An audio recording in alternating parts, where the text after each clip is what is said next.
संख्या में आज किसान यहाँ पहुंचे और जो पर्यावरण कार्यालय है उसका घेराव आप जी। पर्यावरण विभाग 11 तारीख को, आगामी 11 दिसंबर को जन सुनवाई रखा है संडी चूना पत्थर खदान के लिए। हमारा ये कहना है कि जब ग्राम सभा ने अनुमति नहीं दिया है तो आप खदान को क्यों बेचे।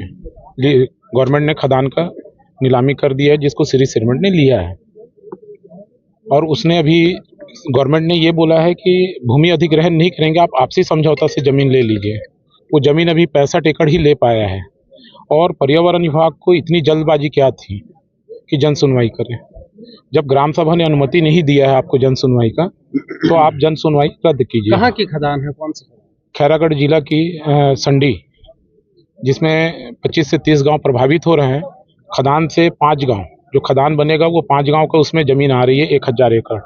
लेकिन भविष्य में चूंकि उच्च क्वालिटी का वहाँ पर चूना है नीचे, तो भविष्य में इसका जो फैलाव है, और इन्होंने अपने रिपोर्ट में बताया है कि 1 लाख जनसंख्या प्रभावित होगी और लगभग 20 से 21 हजार परिवार प्रभावित होंगे।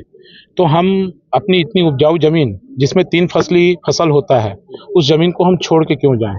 हमको बेघर क्यों किया जा रहा है?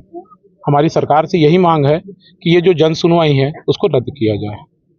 यदि रद्द नहीं होती है तो आगे क्या?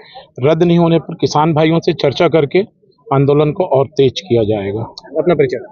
मैं सुधीर गोलछा, सभापति जनपद पंचायत छुई खदान। क्या हो गया, क्या परेशानी है पर्यावरण विभाग से?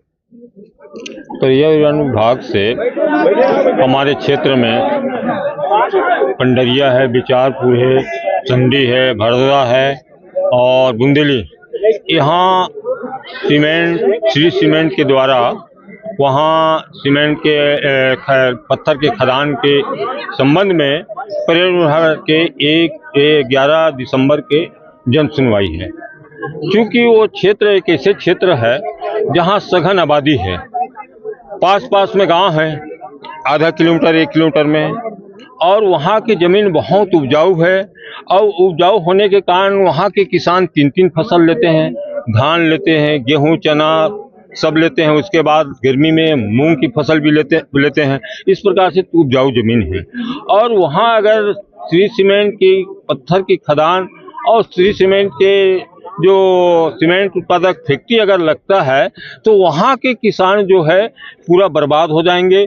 इसलिए हम लोग पूरा आस-पास के 20-22 गांव से आज जो है यहाँ जवान, महिला, पुरुष सब जो है एक साथ एक स्वर में यहाँ पर्यावरण विभाग के 11 दिसंबर के जो जन सुनवाई है उसको हम लोग जो है, क्योंकि उस क्षेत्र के किसान जो है, उस क्षेत्र के जो जनता है, वो लोग नहीं चाहते वहाँ खदान खुले, वो लोग नहीं चाहते वहाँ फैक्ट्री खुले, वो नहीं चाहते कि वहाँ की खेती बाड़ी समाप्त हो।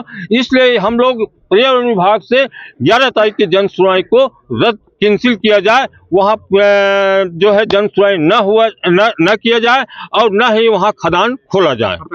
मैं गिरवर जंघेल, पूर्व विधायक खैरागढ़। देखिए, ये देश हमारा कृषि प्रधान राष्ट्र है और कृषि पर ही आधारित है। और जिस क्षेत्र में ये श्री सीमेंट फैक्ट्री जो खुलने जा रहा है, वहाँ इतनी बड़ी सघन आबादी है कि वहाँ पर नाम के तो 5 गांव को चिन्हित किया गया है, लेकिन 1-1 किलोमीटर के अंदर में करीब 20-22 गांव है जो वहाँ पर प्रभावित होना है। तो इस प्रकार से, जिस प्रकार से कारखानों की जो प्रदूषण है, जो पर्यावरण के माध्यम से यहाँ पर जो एनओसी मिलना है, तो उस नाते मैं कहना चाहूँगा कि हमारे क्षेत्र में कि न केवल 5 गांव बल्कि 20-22 गांव है वो प्रभावित हो रहा है, जिससे वो समूचा क्षेत्र है एक उजड़ने की कगार पर खड़ा हुआ है। अरे हमारे जितने भी यहाँ पर आए हुए भाई हैं, हम तो यहाँ तक लाने में इतने लोग आए और भी आने वाले थे, और वहाँ पर तो बहुत बड़ा, मतलब एक प्रकार से बहुत बड़ा विशाल प्रदर्शन भी होगा। अगर हमारी बातों को, हमारी मांगों को, हमारी प्रार्थनाओं को अगर कुचल दिया जाएगा तो चुप नहीं बैठने वाले हैं। और चूंकि अपनी पूरी जीविका जो है उसी पर ही आश्रित है। कृषि प्रधान राष्ट्र, एक कृषि प्रधान देश होने के नाते समूचा क्षेत्र वो कृषि क्षेत्र है और 3 फसली है। और शासन के द्वारा वहाँ पर जलाशय भी, वहाँ पर निर्माण अभी कुछ वर्ष पूर्व ही किया गया है। और वो समूचा क्षेत्र एक प्रकार से देखेंगे तो 1-1 किलोमीटर के अंदर में 20-22 गांव आता है। नाम के 5 गांव है, प्रभावित होने की संभावना है। प्रदूषण को देख करके एनओसी जो यहाँ पर पर्यावरण विभाग द्वारा जो 11-12 को जो यहाँ पर वहाँ पर नियत तिथि की गई है, उसे स्थगित करने के लिए, उसे निरस्त करने के लिए हम लोग समूचे क्षेत्र के लोग आए हुए हैं। ये मेरा नाम मोतीलाल जंघेल है, अधिवक्ता, छुईखदान, खैरागढ़।